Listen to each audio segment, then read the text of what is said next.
King Gesar retains the memories of the old shamanic/Bon gods, powerful mountain deities and lesser demonic spirits of the places that the adventures take place in. His heroic efforts and tremendous ordeals have been recited by wandering bards and poets for many centuries. They enacted his many exploits and would sing of his valor, cunning, and magical skill. The King Gesar's cycle of myths and legends has never been fully set down into writing, and is estimated to be 5 times in length to that of the Bible. Now, in the origin story of King Gesar, divine beings appoint Gesar to undertake his mission on Earth.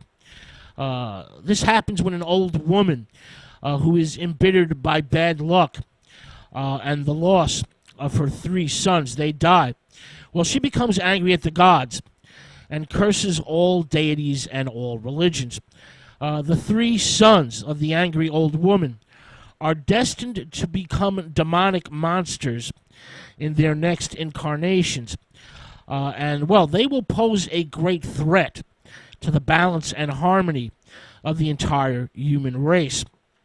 So, the gods choose Gesar from among their own number to descend from heaven in order to do battle with these demons and their many successors as they arise upon the earth.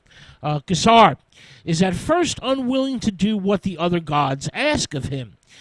He is in fact a reluctant hero, and he attempts to avoid fleshy human incarnation. He doesn't want to become human.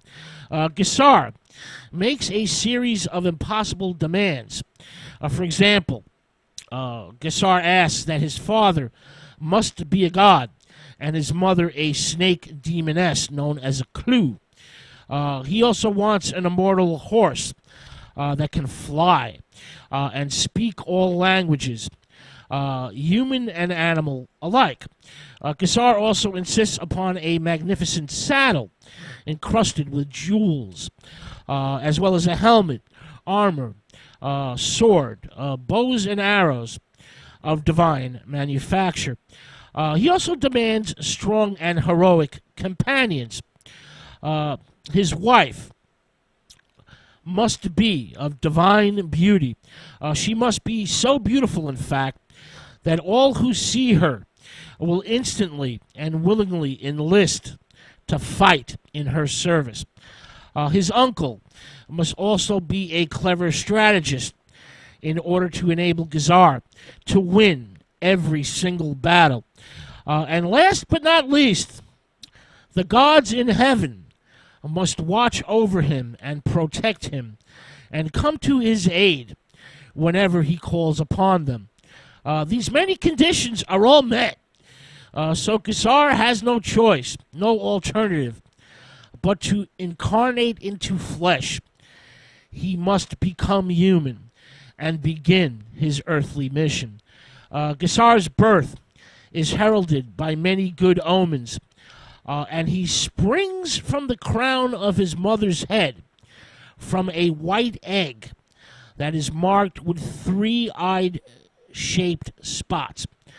3 spots that are shaped like eyes on the egg.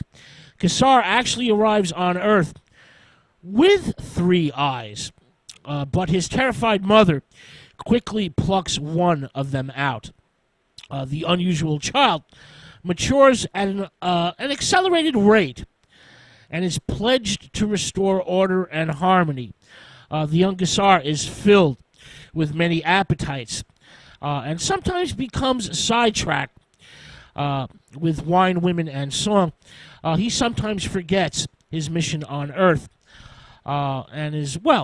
he is gently prompted on by his guardian angel, a Dakani. Remember, the Dakanis are angelic beings. This Dakani sets Gesar's feet back on the right path. Gesar becomes a ruthless and powerful warrior king, and violently crushes injustice wherever and whenever he encounters it. He lives a life of stirring adventures, and the Gesar cycle is filled with the magical and the divine. Gesar periodically purifies himself from the negative effects of a lifetime of war and bloodshed by meditation in a cave on a sacred mountain called Magur Pangri. He finally returns home to heaven, but like King Arthur, he is a once and future king, a type of eternal champion who will one day be obliged to return to Earth again, because evil can never be permanently vanquished or eradicated from this world. The tales of King Gesar are little known in the Western world, but his fabulous adventures, filled with unpredictable twists and turns, treachery, greed, deceit, cowardice, envy, as well as human shortcomings, are the stuff of legend, not only in Tibet, but also in Mongolia. All right, let's move on to a Tibetan myth that sprang from the imagination of a British novelist in 1933, James Hilton, and his book, Lost Horizon.